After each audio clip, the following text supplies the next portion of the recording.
Okay. So, good morning, everybody, and welcome to the meeting of the Pensions Board. My name is James Walton. I'm the Council's Director of Finance, Governance and Assurance. I'm obliged to inform you that this meeting is being live streamed and recorded. Members of the public will be able to hear the audio of the meeting and view the papers that are shown on the screen. This meeting is being held using remote technology, and should any committee members experience technical difficulties during the meeting, they should immediately contact the designated IT officer on the number that they have already been supplied with. Everyone is requested to mute their microphones unless asked to speak. Please only use the chat function to indicate the desire to speak, and do not use it for anything else, so that it is clear who is asking to speak, and the debate has to be heard by those listening to the audio feed. The Chair will be interpreting the Council's existing standing orders in light of the requirements of remote participation, with advice from the monitoring officer or myself prior to making any ruling. At the start of the meeting, members of the board will be asked to confirm their presence and any disclosable pecuniary interests that they have in any of the items on the agenda. Everyone that speaks during the meeting, including members of the board and officers, are asked to introduce themselves each time before they speak. This is so that those listening know who is speaking. So if we now do the roll call and declaration of interests, declaration and contracts for conflicts of interest. So members are reminded that they should declare any interests which may lead to conflicts of interest in the subject area or any specific agenda item of this meeting. A conflict of interest is defined as a financial or other interest which is likely to prejudice a person's exercise of functions as a member of the Pensions Board. It does not include a financial or other interest arising merely by virtue of that person being a member of the local government pension scheme. So I'll now read out each member's name and ask them to confirm their presence and to confirm if they have any interests. So, Mike Morris. Mike Morris, present. No conflict of interest. Thank you. Liz Fury. Liz Fury, present. No conflict of interest. Thank you. John Hall. John, you're on mute. John Hall, present, and no conflicts of interest. Brilliant, thank you. And Philip Ingle. Philip Ingle is present and has no conflicts of interest. Okay, thank you all. So if we now turn to the agenda, and the first item is the election of chairman. So can I ask, therefore, are there any nominations for the position of chairman?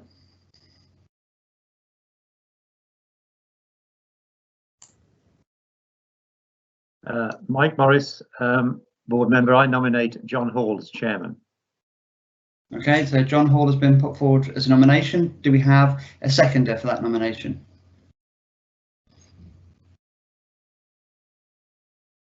Philip Ingle, I can second that. Okay, thank you. So we have a nomination and a seconder. We can now take the vote. So I will read out the names of the board members present, those entitled to vote, and can you please confirm? So Mike Morris. Mike Morris, confirmed. John Hall. John Hall, confirmed. Liz Fury. Liz Fury, confirmed. And Philip Ingle. Philip Ingle, confirmed. Okay, so thank you for that. So I'll now hand over to John Hall, who's been elected chairman of the Pension Board. Thank you. Thank you very much. Do we have any apologies for absence? None received. Thank you. Right, the next item of business is appointment of vice chairman. So are there any nominations for the position of vice chairman? Well, actually, I will nominate Mike Morris. Could I have a seconder? I'll second that. Liz Fury. We will now take the vote. I will ask the Director of Finance, Governance and Assurance to read out the names of the board members present and entitled to vote on this item, and then confirm the result of the vote. Thank you, Chair. So, Mike Morris, Mike Morris, confirmed. John Hall, Confirmed. Liz Fury, Liz Fury, confirmed. and Philip Ingle. Philip Ingle, confirmed. That's confirmed, Chair. Right, well, congratulations, Mike. Oh, Hello. right. There we go. Okay then. Declarations of conflicts of interest has been dealt with during the initial roll call of the meeting. Can we move to the minutes of the meeting held? It says here 1st of November 2020, but I'm not sure that's correct, is it? It should say 2019. Yeah, I thought it should. Yeah, okay. So any matters arising from these minutes before we confirm them?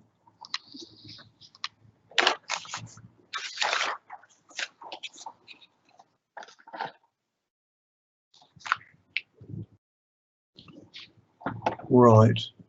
Okay, a couple of points I'd like to pick up on.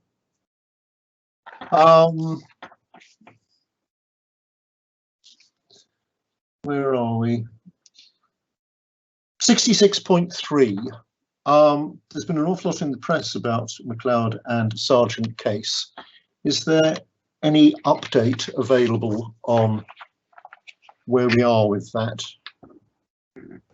That will be covered in my update on the admin paper, Chair. Thank you. Thank you. We'll move on to that then.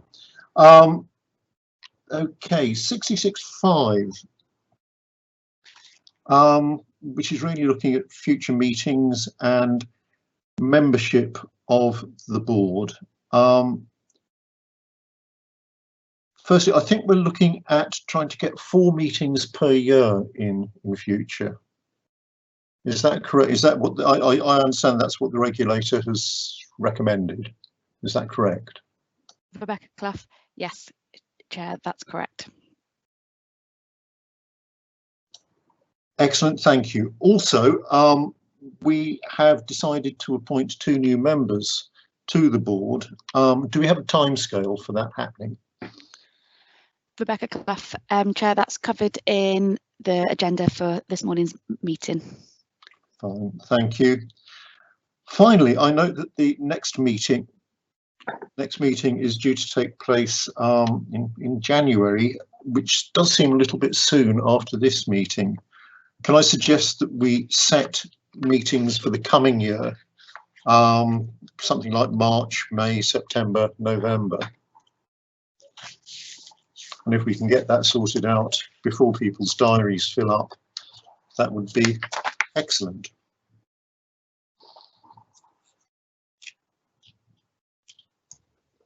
Michelle Dawson, Committee Officer, that's fine, I'll sort that. Thank you very much indeed. Thank you very much. The last thing is we're talking about the chairman of the Central Fund being invited to at least 1 meeting per year. Can I suggest we try to do that in the first meeting of the new year? Yep. I can see nodding. Thanks, James. That'll do. Okay then. Right. So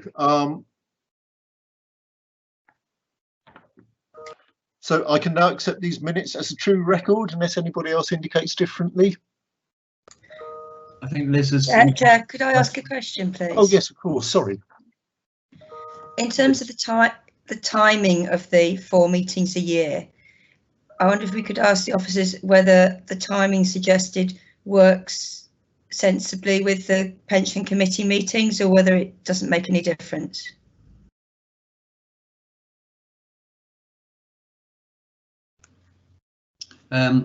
James Walton here, Council's Director of Finance. We tried to get the meetings to link in with the obviously papers that are going to the pensions committee.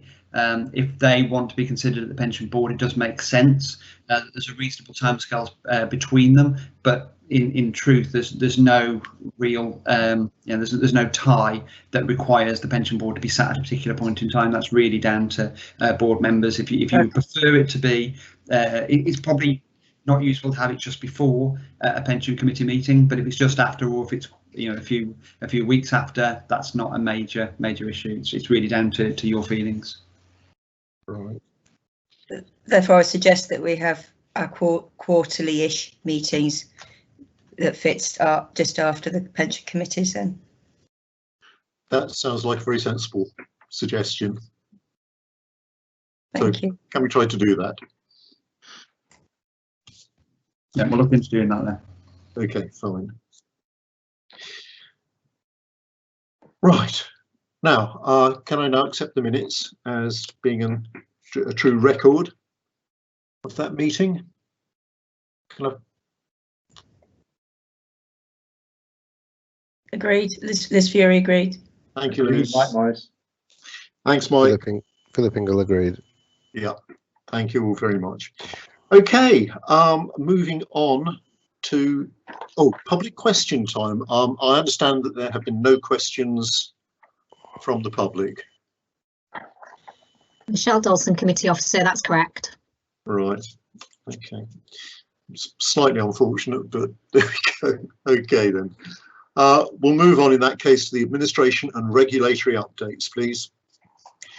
So can the Pension Administration Manager introduce herself and present this item, please?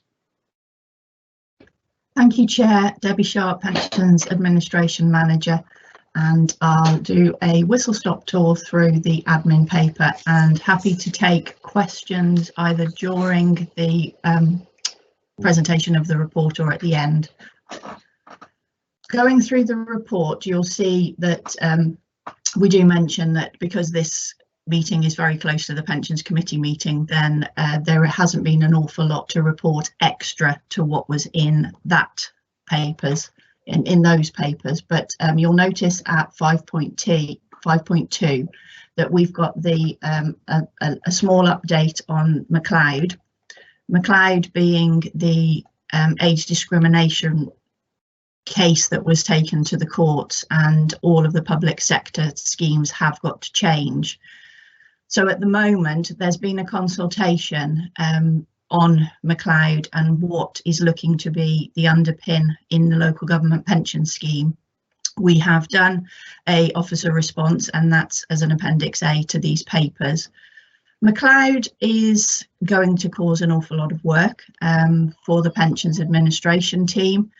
The underpin means that everybody who has left since 2014, who has been in the 2014 scheme and had previous membership, their benefits will need to be recalculated. So we've got an exercise to recalculate all of the benefits when the regulations are changed. And at the moment, that is proposed to be from April 22.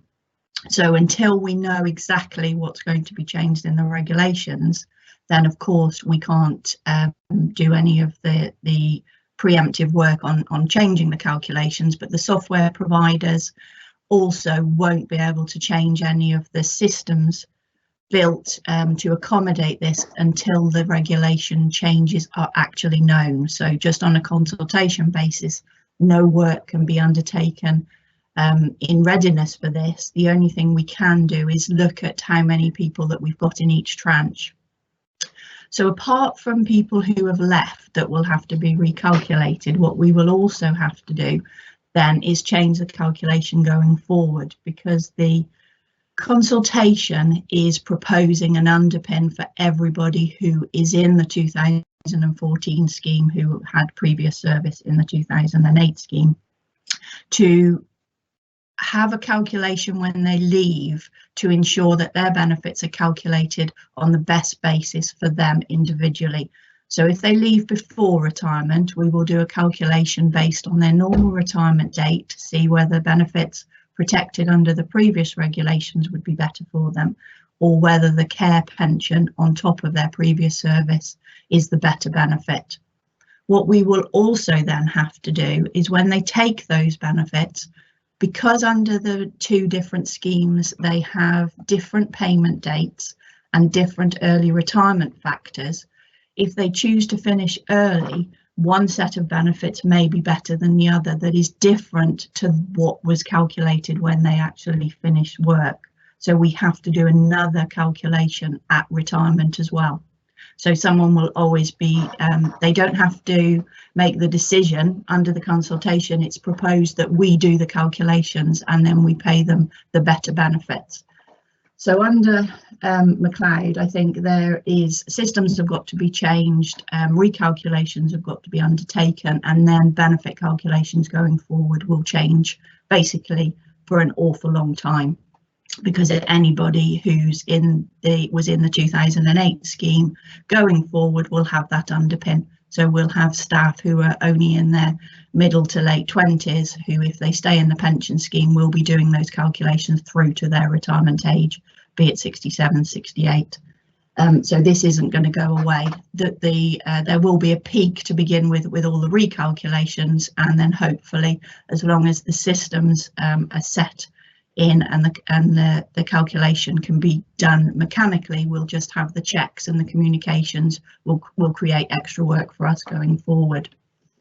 We've discussed with our employers because of course to do an underpin on the previous final salary scheme, we have to have for part-timers all of their part-time hours, and we also need final pensionable pay for them, which is under a different description to care pay.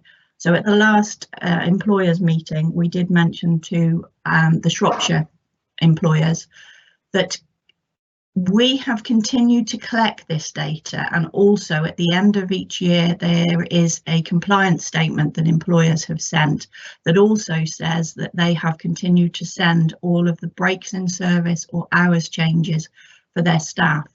So we're just asking employers to check and ensure that they've made a correct statement.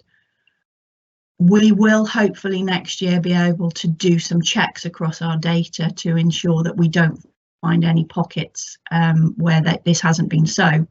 But if that's correct, then Shropshire luckily will be in a very good position to ensure we can actually do the calculations that come out of the McLeod consultation.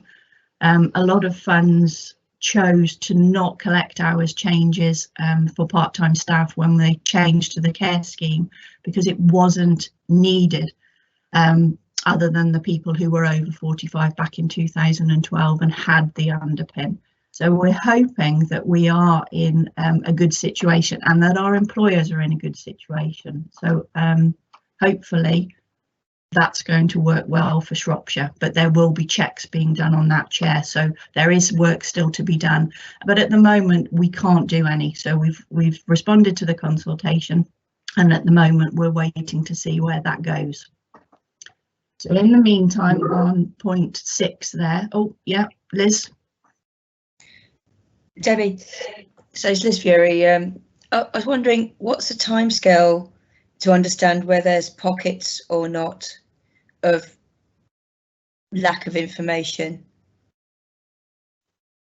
So we've done a check already, Liz, across our employers, and we can only find one employer who hasn't given us any hours changes, but as far as we can see, that employer has full-time staff. So we wouldn't expect them to have any hours changes.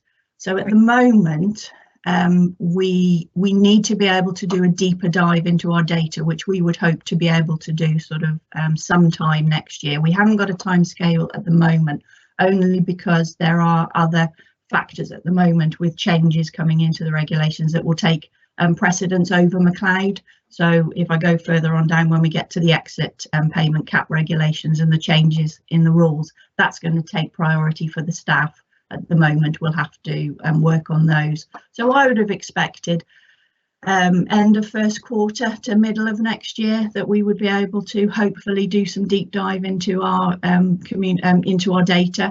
But we have asked employers to ensure themselves in the meantime to have a look, because they're the ones that have been sending the data to us. Okay, thank you. Thank you for the question. So we've had some change from the Government Actuaries Department guidance, which is point 6. These are the factors that we have to use when we're doing different types of calculations. So we've updated our systems and changed all our calculations for those. That's up and running. Point 7 there, exit payment cap in the public sector. This has come into live on the 6th of November. I think it was, which means that anybody who is covered by the exit payment cap regulation, so those are public sector employers, which we've got many in the fund, but we've also got many who are not covered by it, means that if they're exiting an employee, they cannot pay them an exit payment that exceeds 95,000. That 95,000 includes, amongst other things, the pension strain for the early payment of the local government pension scheme benefits. Sorry, I just checking that there wasn't a question. That's okay, it was yours, Liz.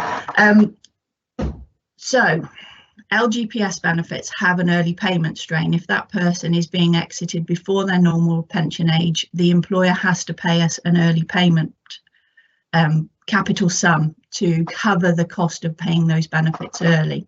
That is to be taken into account in the £95,000 cap.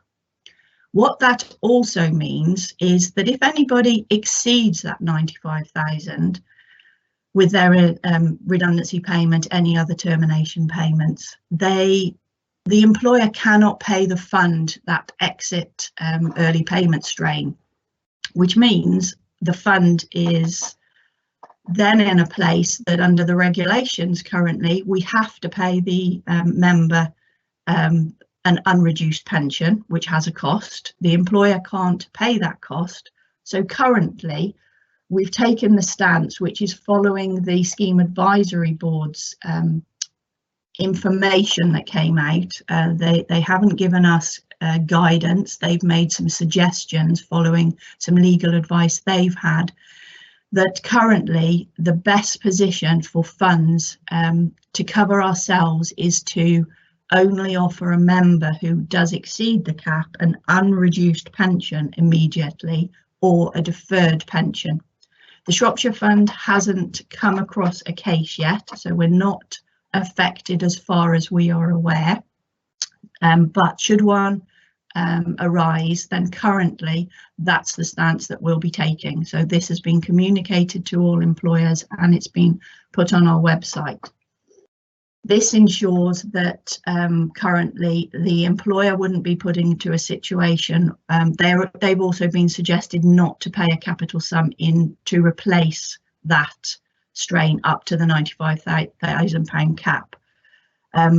If any cases arise, then that's the stance we're going to take, and hopefully the employer will also follow the information that's come out from the Scheme Advisory Board and from the LGA. If we're then challenged, then the issue is we'll wait and see where those go to. The Pensions Ombudsman has been requested to look at any cases that are appeals on the exit payment cap, that they could go straight to the Ombudsman and not have to follow the independent review, two-stage review that's built into the regulations currently.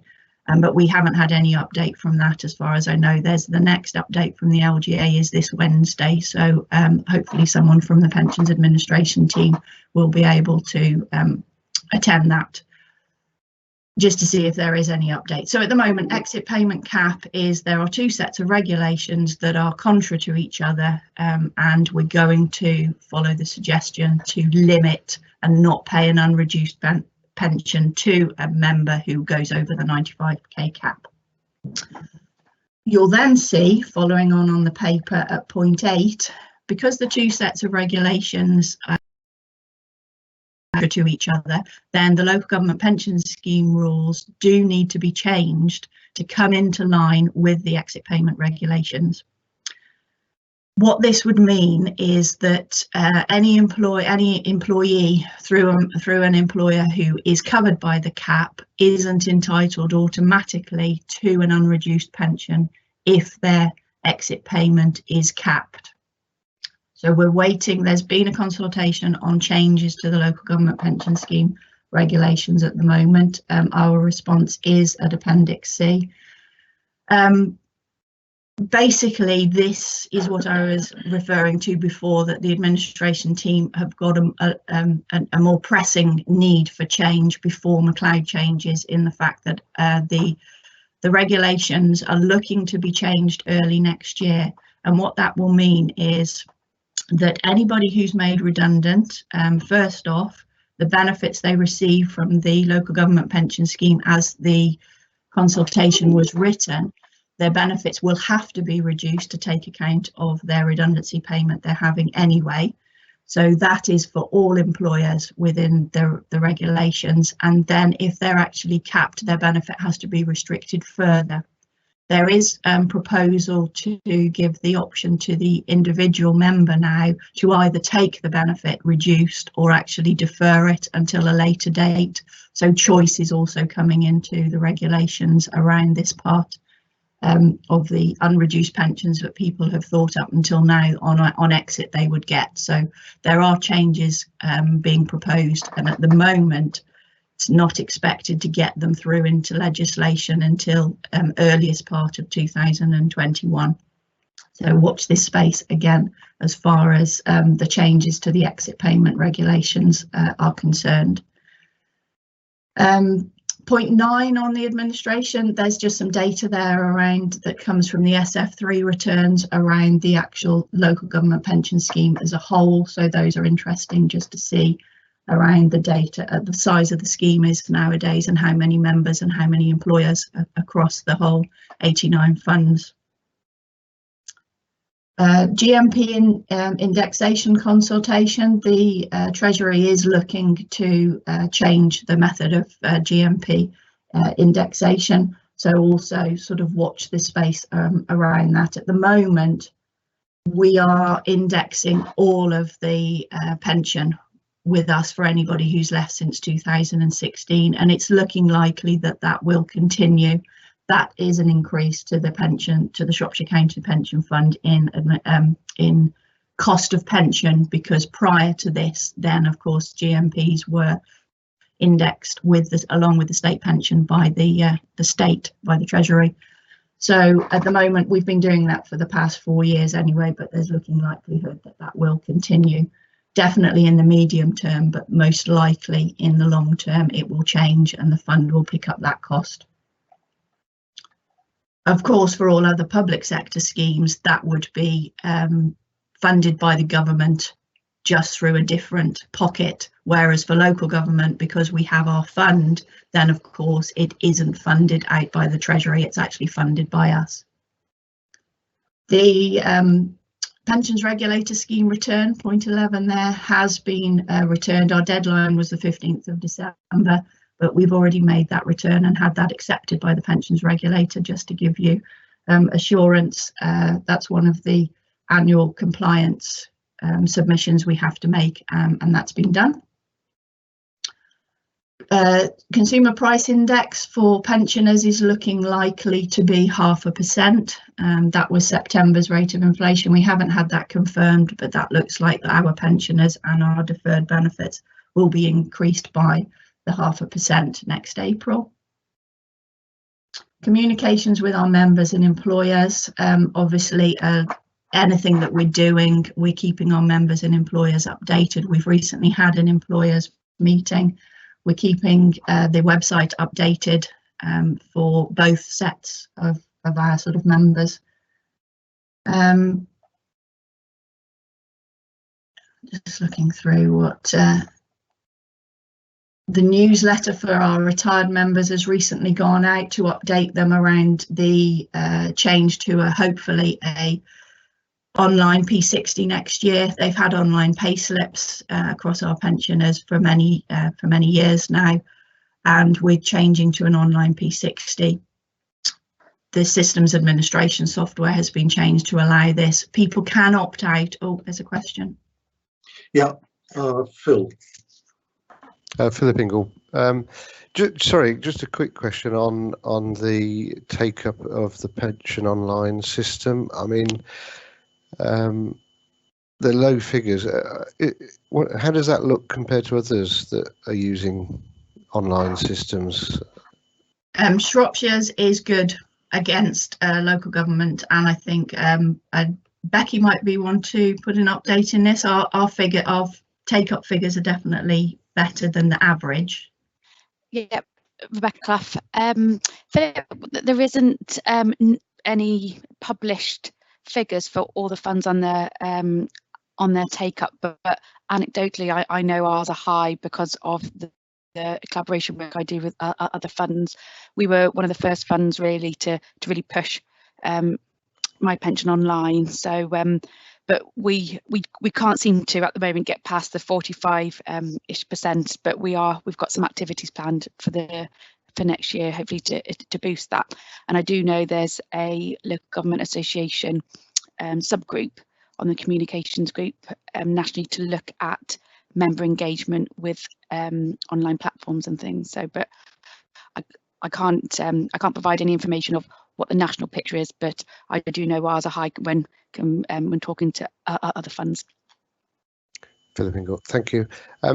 Is there some concern though, because if all the statements are not going out in paper format and information is being directed electronically onto the online system, that people aren't going to be aware of what's going on or what their benefits are? We do send out a newsletter still, currently hard copy twice a year, Philip, and so that at the moment covers us for if we get any returned as gonaways, then that helps us with our data management with addresses. But we do we do actually write in that. So again, it is down to our pensioners reading what we send. There was the articles in there about the P60s, and we have had letters. You'll see in there we've had 106 members so far which have asked for a paper copy of their P60 as they haven't got computer access. So we have had people who need the paper copy have contacted us to let us know. What we're hoping is that, again, the people who haven't been going on and looking at their pay slips, then perhaps this prompts them to do it. And we are going to do, as Becky just mentioned there, some other communications to people who aren't logged on across all the membership types, so actives, deferreds and pensioners, continuing to get people to do online. But we're not going to stop paper at all. So if anybody still needs paper, TPR guidance is that funds should continue to allow access to those people who aren't getting computer access. So we aren't stopping it completely. Anybody who needs it just needs to write in and let us know. But we are down to ensuring that they read something and realise they need to tell us that. So there is little extra I think we can do, but we do work hard around this area. Thank you.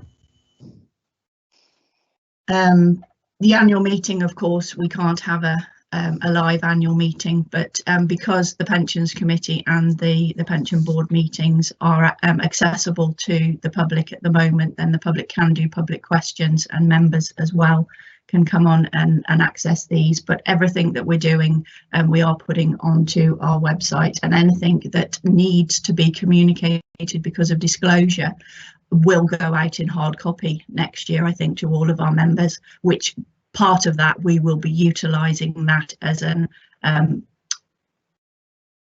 way of trying to get people to log on and look at the website and look at their own benefits online as well, so we can tackle both aspects that way. There's a lot of changes coming, I think, especially for active members around especially the early payment changes to not being able to necessarily have an unreduced benefit. So we need to ensure that gets out to everybody. So Rebecca and I have been chatting about this, and I think it probably will need a hard copy communication. Not everybody reads those, but yes, again, at least if they've got a piece of paper, they may actually take note of what's included in it. So that leads quite nicely into point 14 on the administration update around about COVID-19 and the effect on the administration service. We followed early on the pensions regulators' priority list around ensuring that we continue to pay benefits on time, collected the contributions, ensured that people weren't transferring their benefits out and weren't getting scammed. But we latterly have been able to ensure that everything now is back on target and our output is the same as it was at this period in time last year. So the team are working really well from home. We obviously have small glitches and issues around about their own Wi-Fi connections. I've noticed this morning mine's telling me every now and then that it's dipping in and out. So I do hope that you can hear me okay. The only thing we still can't do, you'll see on there, is around about communications, so post in and post out. We're still having to go into the office to send the post out, but we are working with the council's in-house print unit to see if we can get that running as a third-party administrator for us. Member engagement, we've continued to ensure the update to the website, making sure that everything is going through. Staff are being, point 19 now, staff are being supported well by the Shropshire Council and ourselves, and hopefully it goes without saying my team leaders are doing an excellent job of looking after the well-being of their own immediate teams, but the council has also ensured that there's lots of devices and information available online for the staff to access to ensure that their well-being at home and that mentally that they're keeping sound. We have a lot of Zoom meetings where we can do, and we see the team in different aspects in non-formal settings as well. So we have little coffee breaks every now and then where people can have a little bit of a chat. So I think the well-being of the team is very important, because the work they're continuing to do in isolation at home now is important for all of our members and our employers, and we need to ensure that they're safe and well to get through their output.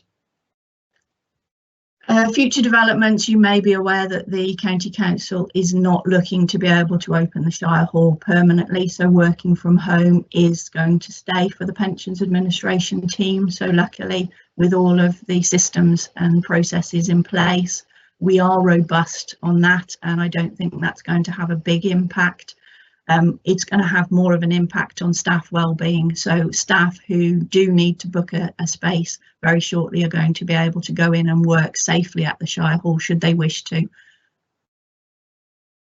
And I'm happy to take any other questions on that. Right, do we have any questions? Mike Morris, could I just ask Debbie, please, what about some of the older members who don't have access to technology or the ability to use technology, who want to face-to-face meetings with on pension queries? How are they dealt with? At the moment, we haven't had ability to actually see them because of the COVID restrictions. Yeah. What I would hope, and what we have discussed, but it isn't able to be done at the moment because of the current lockdown, is the hub that's in Shropshire, in the town centre that the Shropshire Council opened, that we would be able to book that, so we could book someone in when we know that what's up and running again. And if the council is going to open hubs in any other areas around the county, Mike, we would hopefully be able to utilise those as well, because we have got members who live in the south of Shropshire and in the sort of north of Shropshire, so we would be able to utilise those. That has been mentioned, and I think James is aware that we would like to use the hubs in those ways, and we haven't been told we won't be able to. So once they're up and running again, should anybody want to book a face-to-face meeting, as long as it was able to be done safely, that's the way we would hope to do it, Mike.